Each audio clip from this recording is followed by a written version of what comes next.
You're listening to the No Labels, No Limits podcast with best-selling author Sarah Box, where you get the inside scoop on the steps action takers and decision makers take to align their purpose to their principles and achieve their goals in business and life. We focus on the mantra, no labels, no limits, no excuses. And now, without further ado, please welcome your commanding coach with plenty of chutzpah and heart, Sarah Box.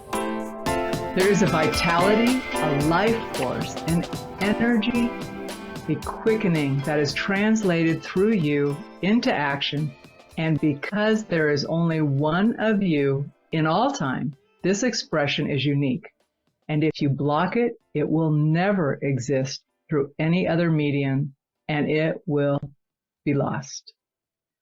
Martha Graham, welcome to the No Labels, No Limits podcast. I'm Sarah Box, your host. I am so glad to welcome you back to this week's episode because you know that we are on a mission to help individuals, teams, and organizations think outside the box, move beyond limiting beliefs, and create a profound impact in the lives of others as well as themselves. And we do that through sharing accomplished and inspiring guests who have challenged limiting beliefs and labels on their own path and accomplished so much as a result.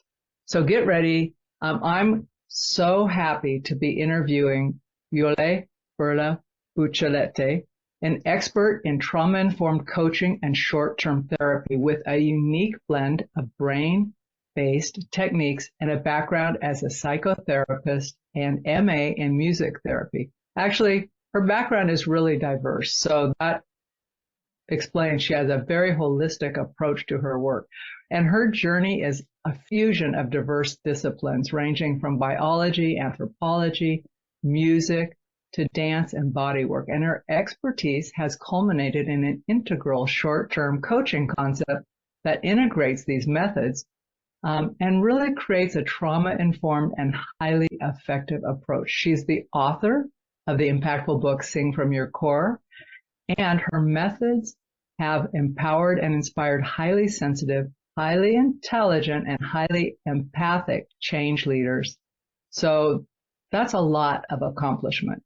And those folks have often had to navigate their own challenges due to their unique nervous system wiring, which we're going to find out more about, and to find support and transformation through Jole's innovative approach. So today I'm going to talk with Jole about the quote we led off with, the various types of HSP, highly sensitive persons, each type's kind of challenges and gifts, and why Jole considers HSPs as the quote-unquote missing link in the transformation of our society.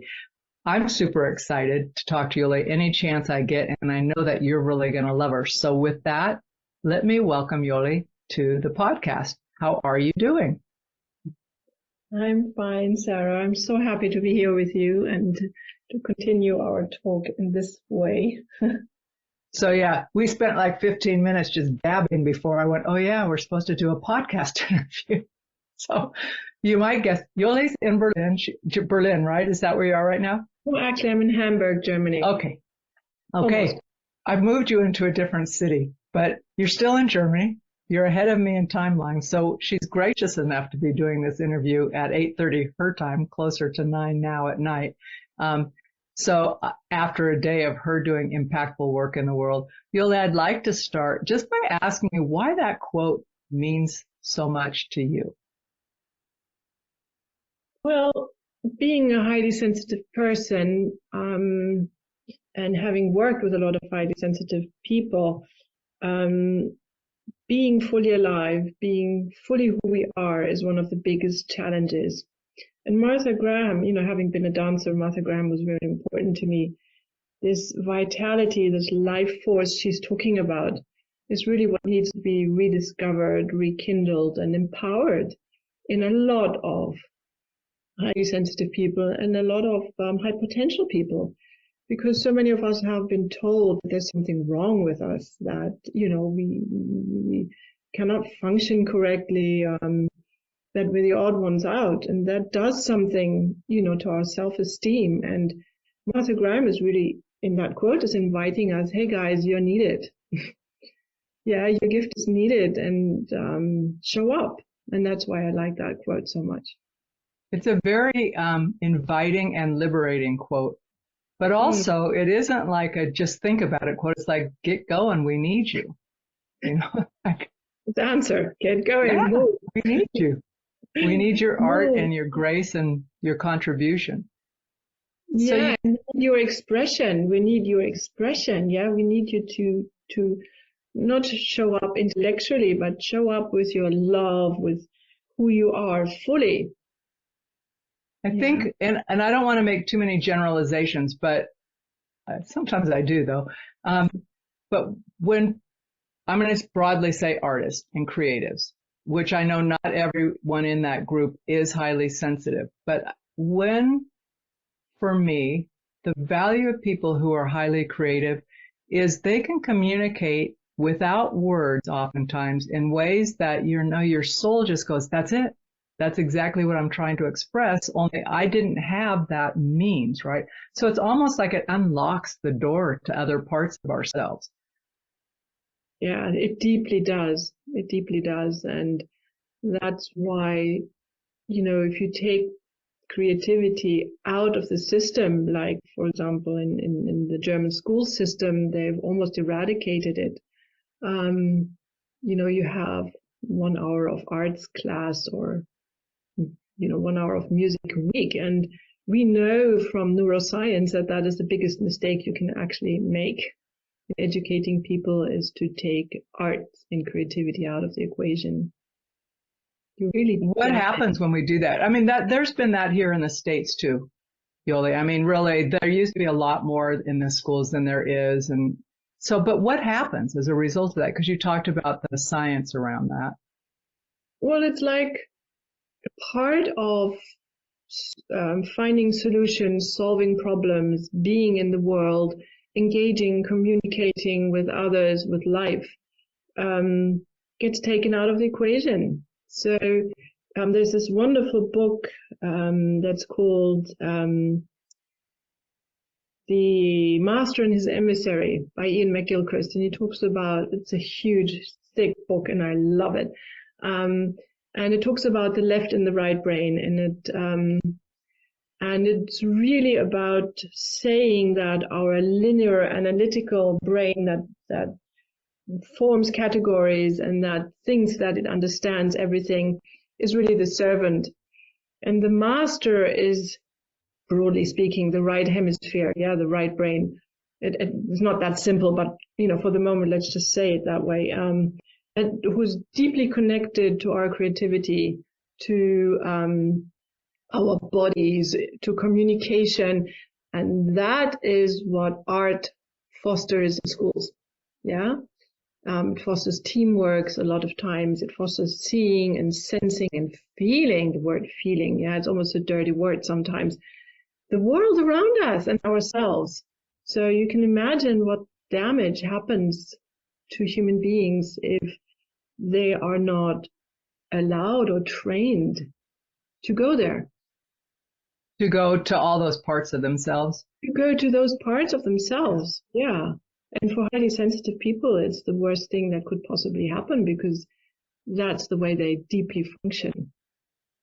Let's talk a bit about how highly sensitive persons function, and maybe you could educate us on that, because my knowledge is a thimbleful to what you know, and I want to assume I know zippity-doo-dah. So give us some background on that information, please. So, of course, there's a lot to be said, and there's a lot more to know than I know, I'm sure. And, highly sensitive people are usually talked about the negative aspects of being a highly sensitive person, meaning, they're easily overstimulated. Because of their depth of processing in some things, they need more time than other people. Then their ability to sense the subtle, for many people, is just a pain in the neck, because it means that there will be discussions about things that a lot of people will say, well, that is not important. And, the food sensitivities, the sensitivities to noise and to crowds, that's what you usually hear. And that, I think, is severely unfair because of two things. One is that a lot of what seems to be negative about highly sensitive people is actually due to trauma. Because I studied trauma very deeply, having, done a certification in trauma therapy. And it occurred to me at a certain point, I said, oh, look, I mean, if I take these things, then it's almost one-to-one, the signs of trauma. So what would happen if we actually take that out of the equation and then see what remains? And what remains is people who are able to think in very complex systems, that enjoy thinking in complex systems. They love being in community. They are really, really good at communication. They are many times, not all of them, very empathic people. They thrive if you give them a problem and say, give me a solution. Because they are so, the creativity is, I put a quote here, that creativity is more about being able to see a problem and solve it in a creative way rather than just being an artist. Yeah. So, these are all aspects that usually get lost in that, or you're sensitive and you cannot come to the party, you don't like to go to the discotheque, you don't like to smoke, blah blah blah, yada yada yada kind of thing. So maybe that answers a bit of your question. It does answer it. I'm laughing because all those things, it's like, oh no, they're not drinkers, they're not smokers, don't invite them, right? But what I'm really hearing you say, and the yada yada yada, because when I say that, my husband goes, do people really say that? And I said, oh, we do. It's like, I'm not going into all of it, but you know where the conversation goes. Mm-hmm. But when you talk about the problem solving, and then also just before that, you had talked about how people consider them to them being HSPs, to kind of be a pain, right? Because you want to get quickly to something. You don't want to have these side conversations. I wonder when we do that, when we go too quickly and we don't take time to listen, we're not getting anything new, though. We're just getting the answers or the solutions that we anticipate or think we want to get anyway. Is that fair to say? Yeah, that is fair to say. And I think that, I do work with business people sometimes. So I'm not a business coach in that sense, but what I read is that is one of the big problems in business, that people that are there to take decisions are under time pressure, and they're under the pressure to make, to produce money, profit. And very often they don't take the time to actually understand that they are confronted with a dynamic, complex system, and that actually needs to be looked at from different angles. It needs to include the past, the present, and the future. It needs to include the people that are customers, the people that are producing it, and so on. And that the time, I definitely feel that now the time for quick fixed solutions that takes no hostages is over. Yeah, our world cannot survive if you continue to base our business and political and social decisions on quick fixes and linear thinking. Well, let's talk more about that, because I know in one of the things you'd mentioned directly in conversation with me, and then I think I put it into like your little introduction, is really how you see HSPs as being essential for change making. Will you share some more of your thoughts around that? Yeah, sure. I'd love to. So it's actually that I think that the skills that highly sensitive people have that I mentioned are what I call that missing link for what I would call a positive change in our society. Now, some people probably wouldn't agree with me, but in my narrative, it would be a kinder world. Yeah, humankind, a kinder human race for the planet and for everybody else. And maybe I have to widen the circle a bit here. So that is one aspect that I think that we actually need to shape up and contribute. We need to step out of that victimhood, or I'm a poor HSP and I cannot handle overstimulation, and I've been bullied and I've been misunderstood, and you have all my sympathy really, but it's time to get over that and to contribute with our skills and our talent to a better world.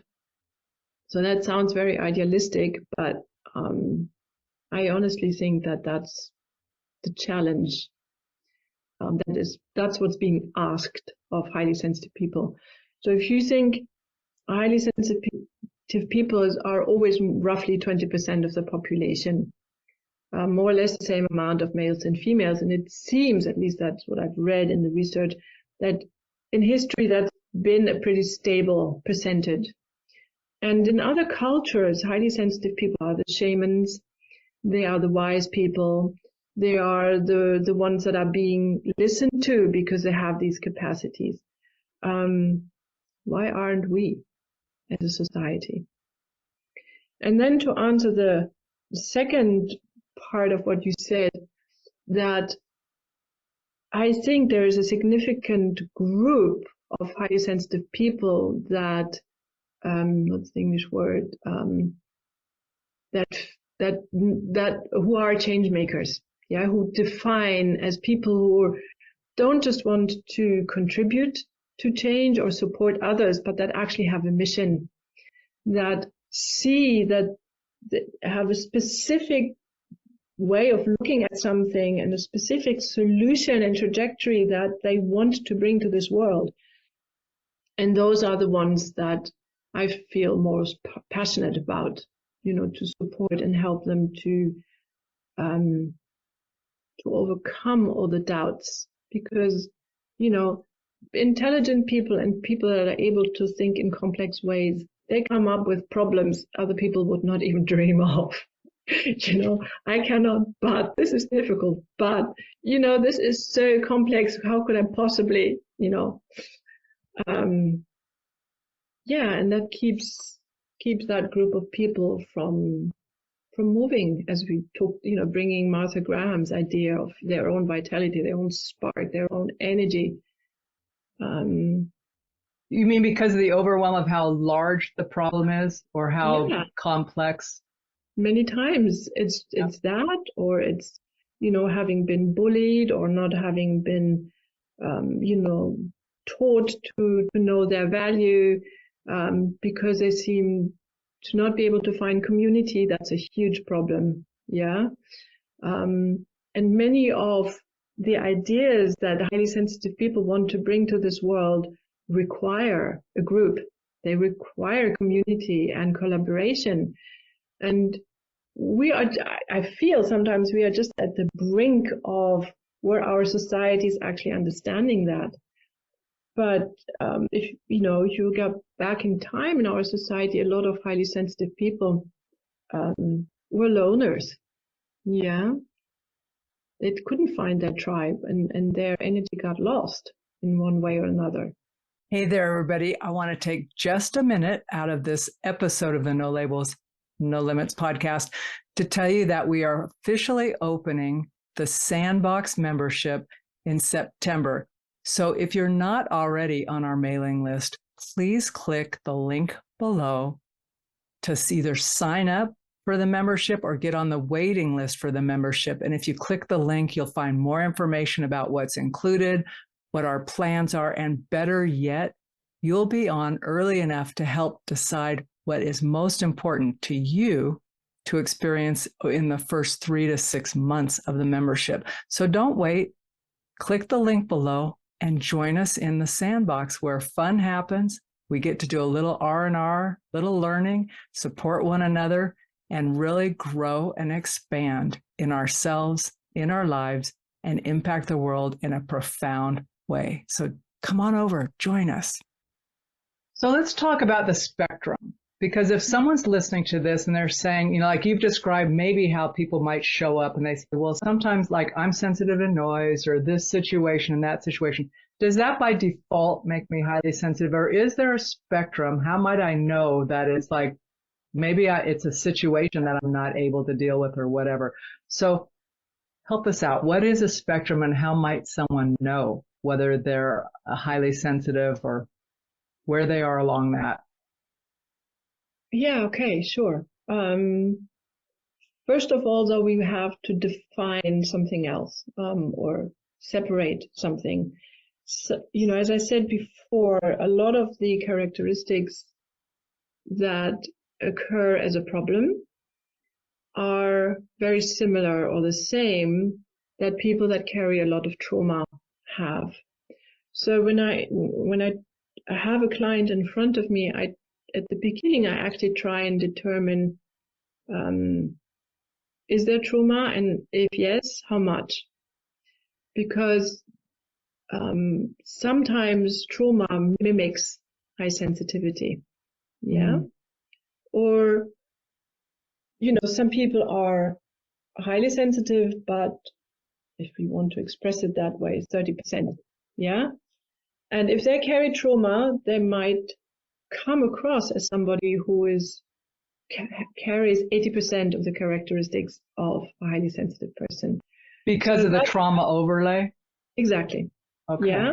So let's say, for example, for people to understand, if you've had, let's say, a dad who was violent, verbally violent, was screaming a lot of these people are very sensitive to sound. Yeah, especially, you know, sudden noises or, you know, any kind of noise that really gets to you. But it's not a function of high sensitivity. In that case, it's a function of trauma. So that needs to be, as much as possible, distinguished. Okay? If we have established that somebody, you know, ticks a lot of the boxes of high sensitivity, it occurred to me that the people that were in front of me had, let's say, different talents and different challenges. For example, there are people that tick a lot of the boxes of high sensitivity, but they're not highly empathic. Yeah, and many times that is, in my regard, is being mixed up. High sensitivity and high empathy is not necessarily the same thing. So somebody who is highly empathic and highly sensitive actually has a double problem, a double whopper, basically. Yeah. So they get a 2 for 1. Yeah, they get a 2 for 1, and some people get a 4 for 1. Or a 5 for 1, not 4 for 1, probably. Then the other thing is that almost all highly sensitive people carry this urge to improve things. Yeah, because they sense what the problem is. They sense the elephant in the room. So, you know, and because they like complex thinking, they say, but look, I mean, the solution would be, for example, you know, being creative. That's one thing. The other thing is, if you have that impulse of being a change maker, you have that oomph, you have that chutzpah, yeah, to say, I want to really do something about this. Not all highly sensitive people are like that. So if you're highly sensitive, highly empathic, and a change maker, you've got the, whatever you call it, the triple whopper. Yeah. And then you have, you know, some highly sensitive people are introverts, others are extroverts. It's a minority, but it exists. So it's a different expression of it. Yeah. And that's why somehow I'm missing one. Which one did I miss? I can't remember now. Isn't that strange? But anyway, so, you know, I call it a spectrum because there's anything in between. Okay. It's not like, I actually described it as a pentagram, and you can be in that pentagram. You can be anywhere with any combination. Yeah. Mm-hmm. And I find it very helpful when I work with clients to actually find out if they have a challenge, if they have a problem, what is it actually based on? So I try not to make too many assumptions about what kind of HSP they are. Yeah. I mean, you can even have HSP narcissists. So you wouldn't find a very high degree of empathy there, but they actually use the same antennas. They use the same skills. Different What's reasons. the elephant in the room? They manipulate people because they have these antennas. Yeah. So interesting. Okay, so when someone comes to you, well, I have two competing questions. One moment, let me just decide where I'm starting. Okay, I'll put them both down. Okay, so I want to back up. I know you don't work with businesses all the time, but honestly, I could convince you to work with a business. So pretend you're working with me, and I have a team, and I don't necessarily know what's going on, but I want to be aware of if, like, someone on my team is highly sensitive or they're being steamrolled or whatever, but so that they're included, like, so that we are not, as a group, missing out on insights that we could be missing out on if our antenna as teammates and managers and owners are not aware. So how might you suggest folks who are having teams, sometimes many, many people, sometimes just a handful, kind of think about this and how to include and lift up those innate qualities in folks? Does that question make sense to you, Jole?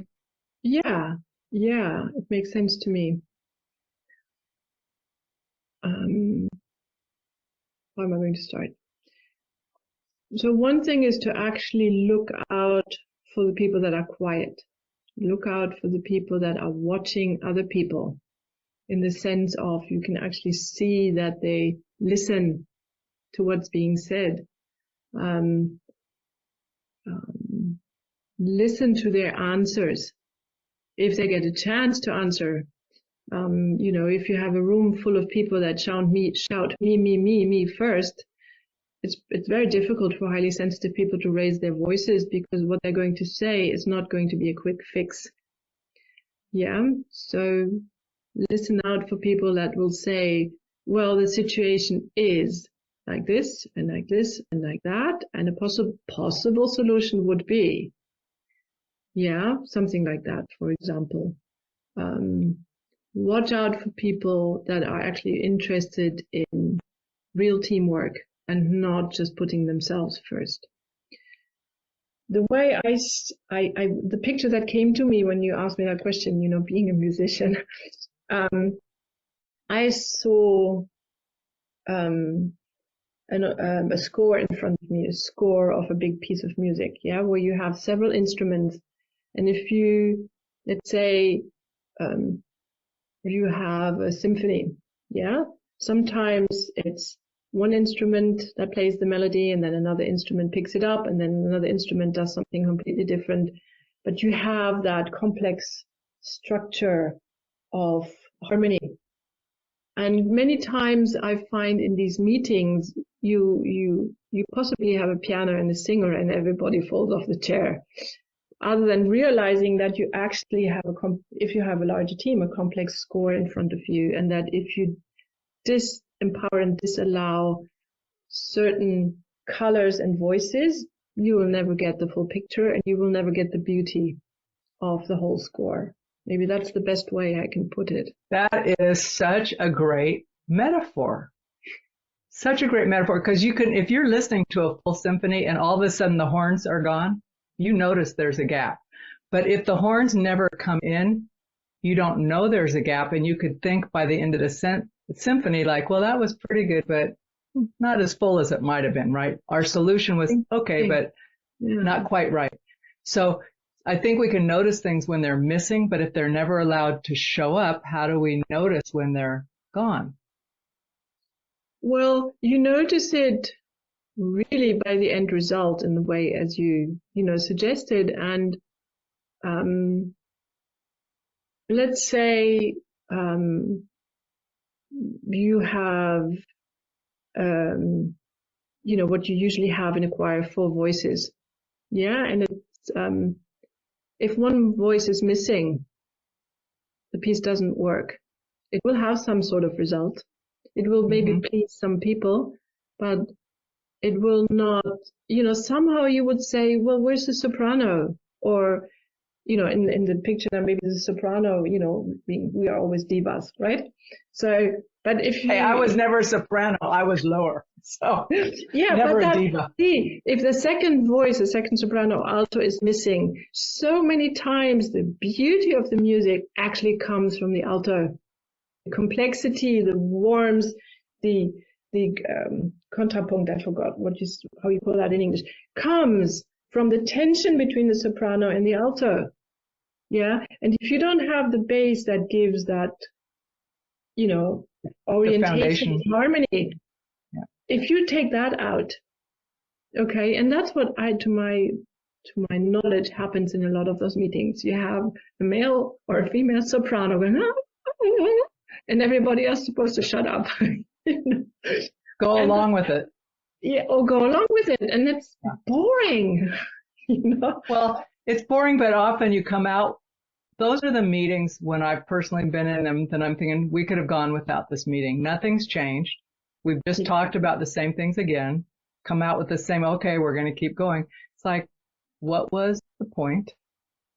But we didn't really listen to everybody. So, I think carrying that metaphor is important for us. I'm sorry, I didn't mean to cut you off. No, I'm sorry. I did actually. The point of those meetings is to make the soprano look good all the time. Yeah. I'm sorry. I was drinking some coffee. That almost came out my nose. So. And, that's fine. That's perfect. Soprano, but it doesn't get you anywhere. It's the same old song as you said. Yeah. Oh my God, that was funny to me. Okay. I'm with you. Okay, listeners, we're going to get back on track here. So when you start working with someone, which is my other question beyond the business, I come to you and you're going to try and discern if I've got an overlay of trauma or what's going on with me so that you're seeing me as a unique person, correct? Right. Okay, you get that figured out. What are we doing? How do you help me kind of get out of, I'm going to use this word, I'm not sure you would use it, but the chains that my beliefs, maybe my even victimhood or past experiences had led me to believe are my limits. How do you help me kind of break out of that and think differently and honor myself maybe more the way Martha Graham would want me to honor myself? Yeah. Thanks for looping back to Martha Graham. So she's also so important because let me tell you the story. I had, one client that a lot of times the first question I ask is, what's your joy? What do you like? What makes you feel alive? And this client looked at me, and she had had a lot of therapy before, and she said, there was a pause, and then she said, you're the first therapist who's ever asked me that question. Yeah. And it is my firm belief, and there's also a psychologist called positive psychology, where I then later found validation for what I was doing, is that you need to move from, the goal is not to get rid of a problem, but the goal is to live your life fully. And that's why I like that episode, and you talked with Misha Rubin so much, because he talks about exactly that same thing. Yeah.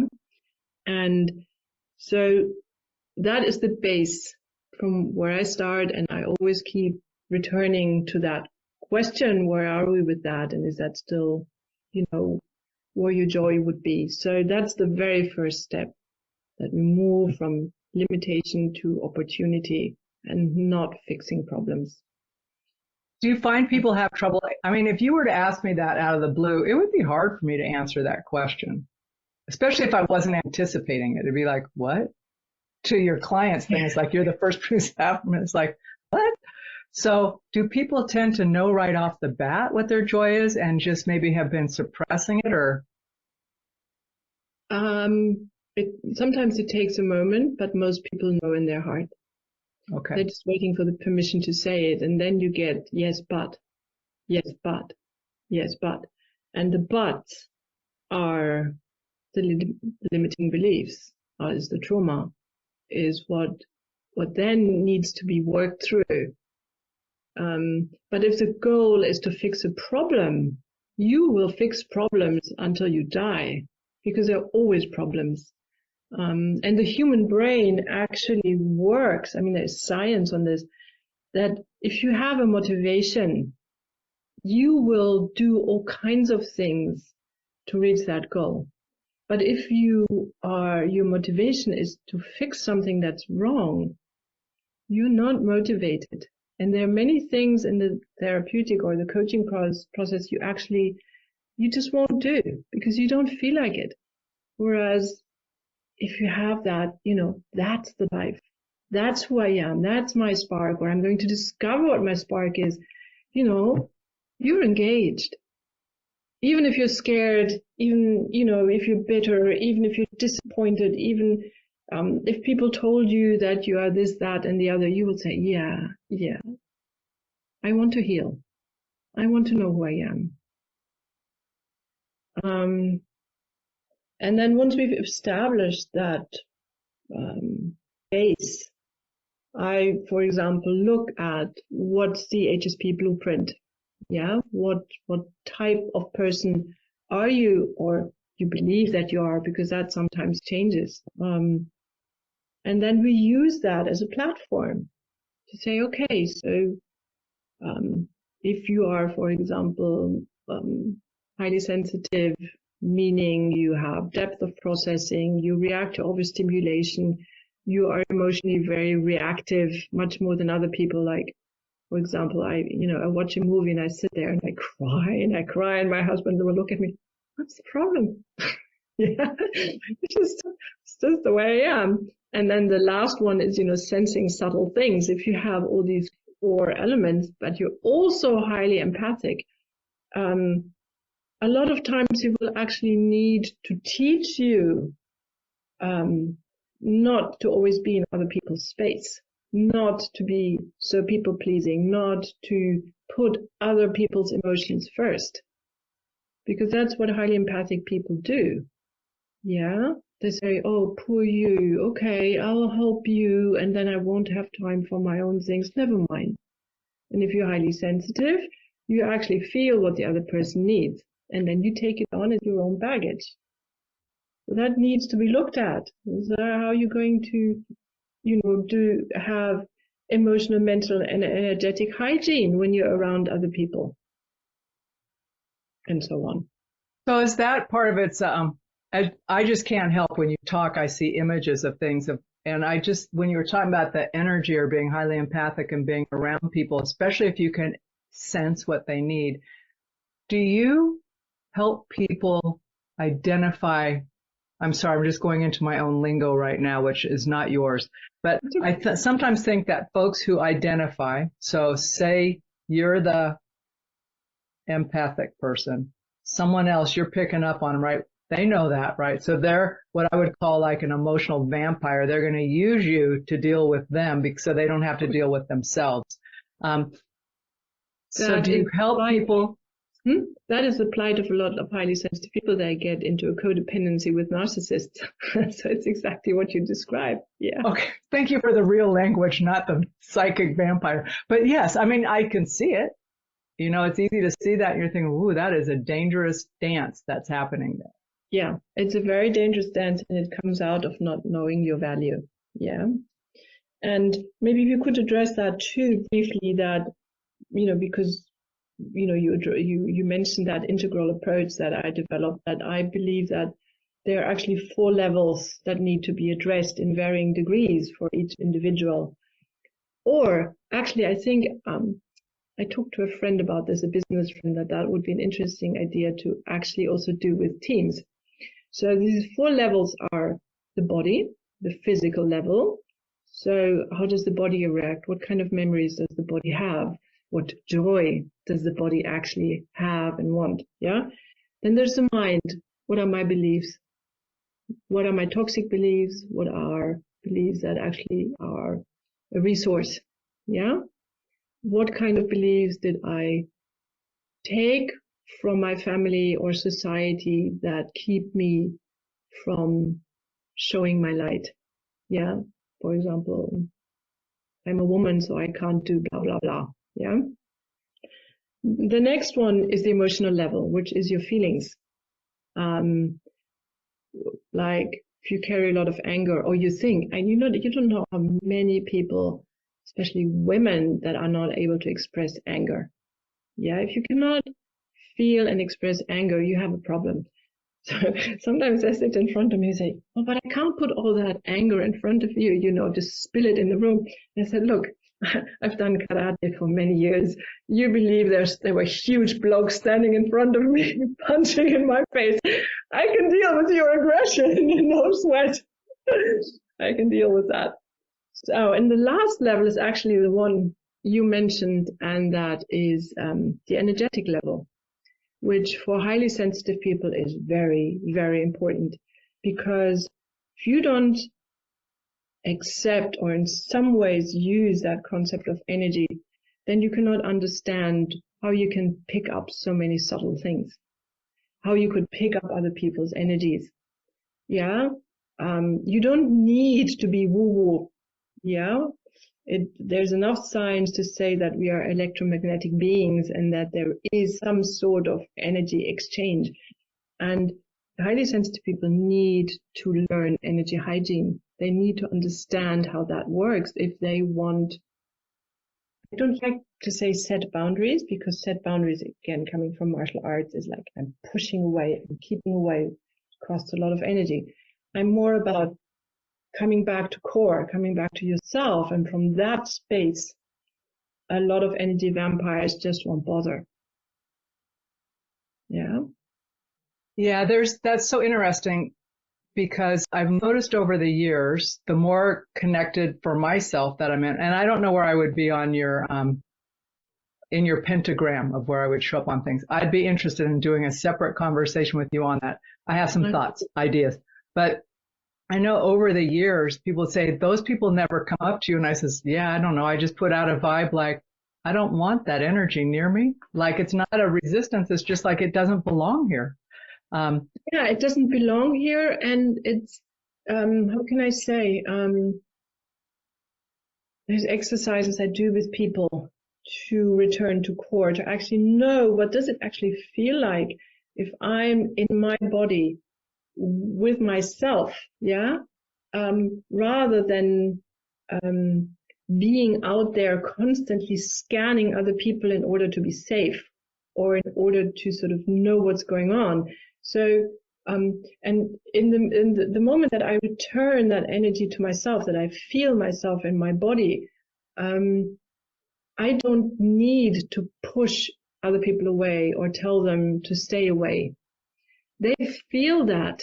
Right. And it takes a lot of effort then, to try and get through me or pull, because then they need to pull at me. And if I stay in my center, who cares? It's hard to pull you off center when you're in your center, right? Going back to karate, right? You're grounded. Mm-hmm. It's hard to pull you off center if you're there. Yeah, it takes but a lot of effort. Again, in martial arts or music, it takes a lot of practice if you didn't learn it, at a very young age. Well, that's what I was going to ask you. How can folks begin to practice this coming into themselves? Is there a simple thing we can leave our listeners with, just as a tiny practice to start hearing and paying attention to themselves? Because my other thing is to reach out to you and learn more. But beyond that, like someone listening saying, I don't even know what this means for me. So is there something that you would suggest people who are curious and want to look deeper within might start?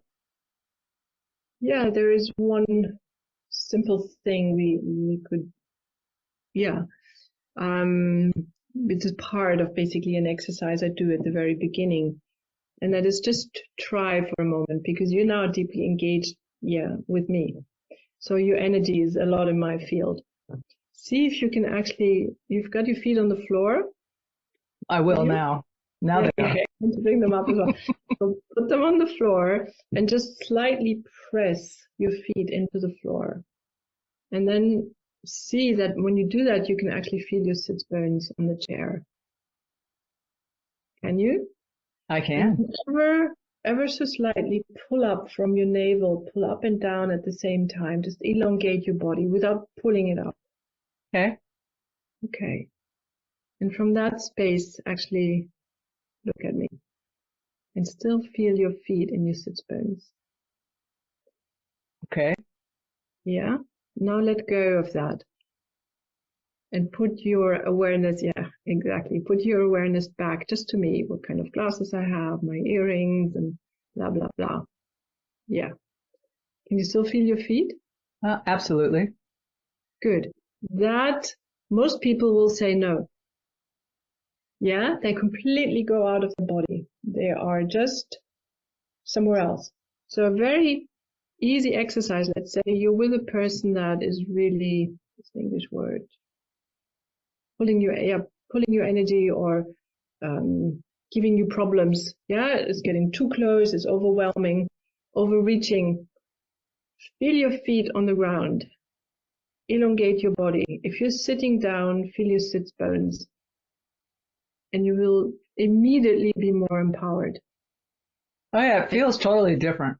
Yeah, it feels totally different. And really, I've done that, at parties. You know what women are like. Yeah, you are an all women party. I mean, it's a snake nest, right? And Man, you're a brave gal going to a snake nest party.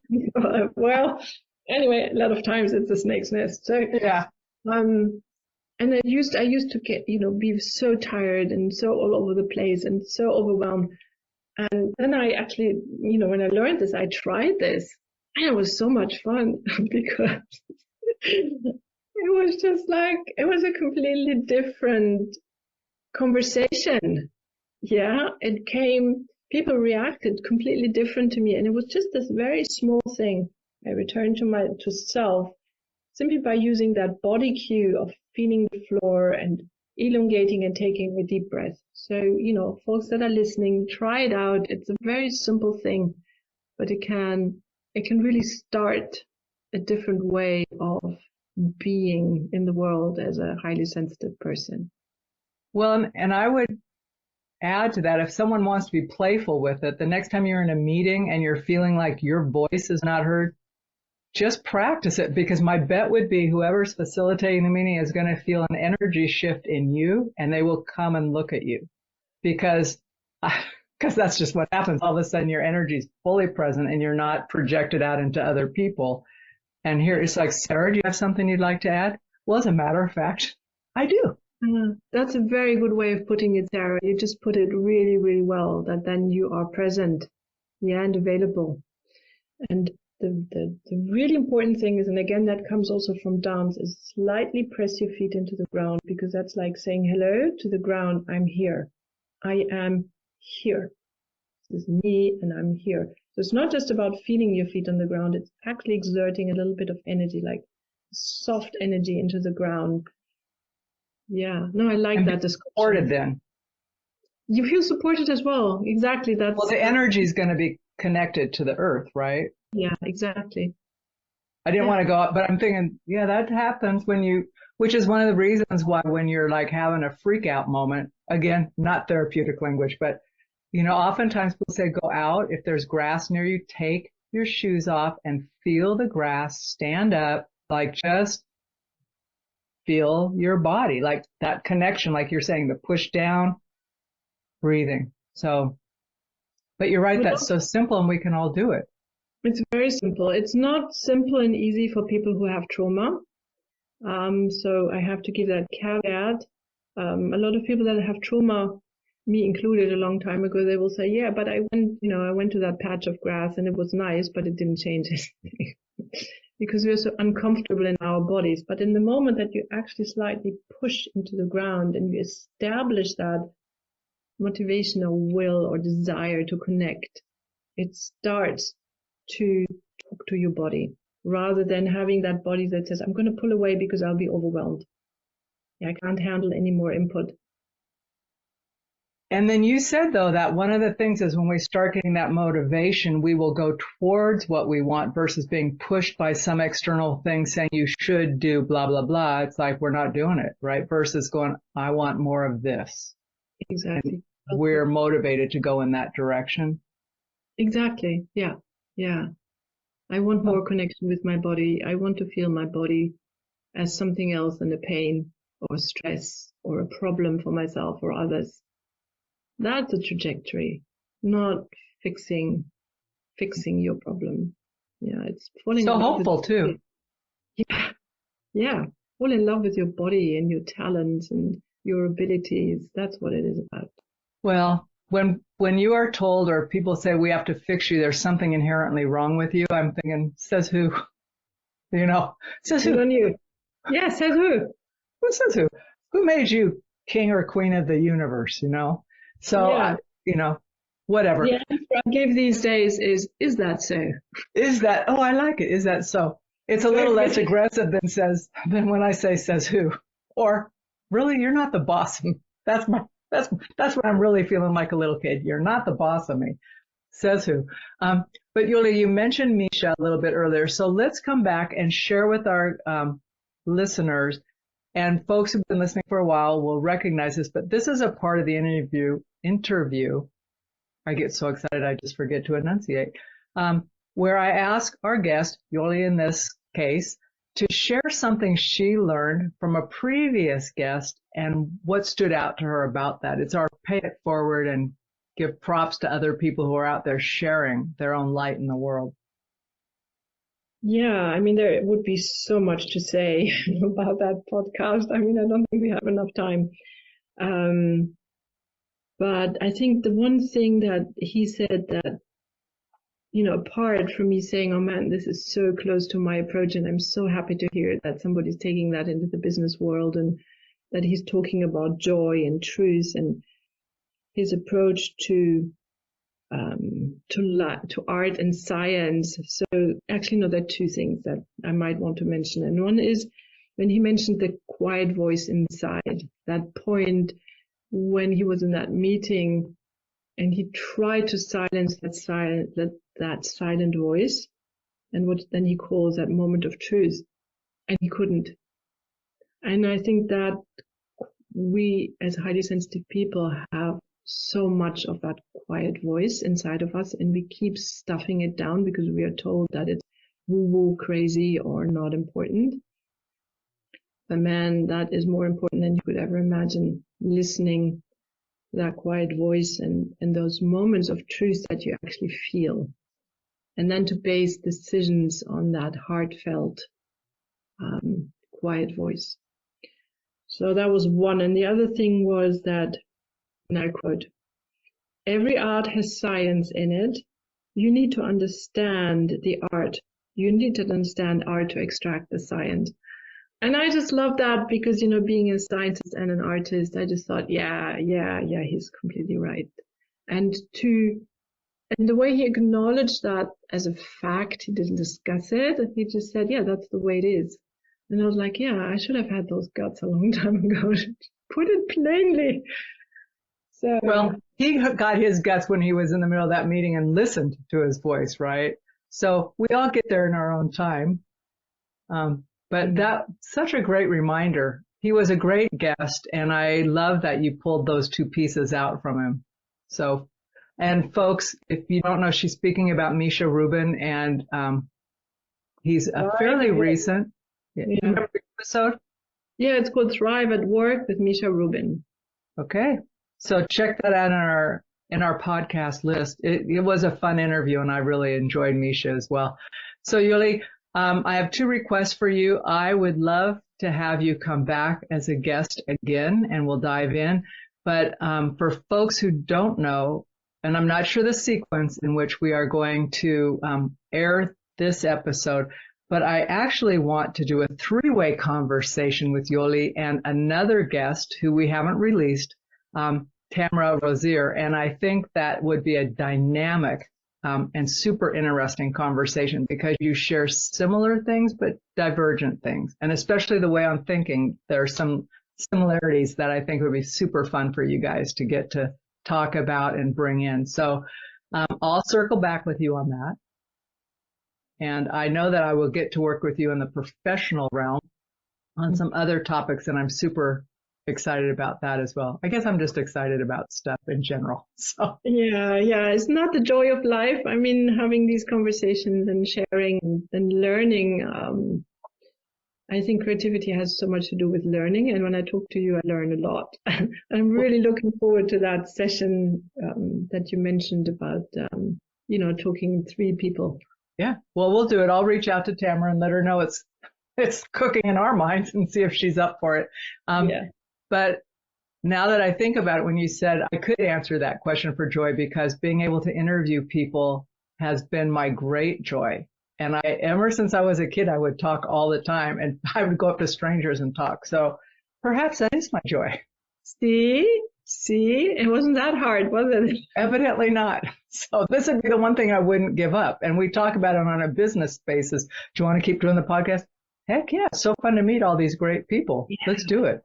So that's your Martha Graham moment. There we go. Me and Martha. You're doing it, Sarah. Okay, Jole, we'll be back in touch. I'll let you know when this goes, and have a great rest of your evening, because I know it's late there. Thank you very much, Sarah, for this opportunity, and talk to you soon. All right. Bye-bye. Bye. You've been listening to the No Labels, No Limits podcast with best-selling author, change agent, and strategic vision coach, Sarah Box. You can grab the show notes and find out how to work with Sarah at sarahbox.com/No Labels, No Limits podcast. We'd love this podcast to reach as many people as possible. So please remember to rate, leave a 5-star review, and share the podcast with someone you think would get value from this conversation. Until next time, keep taking those daily action steps to align your purpose to your principles and achieve your goals in business and life.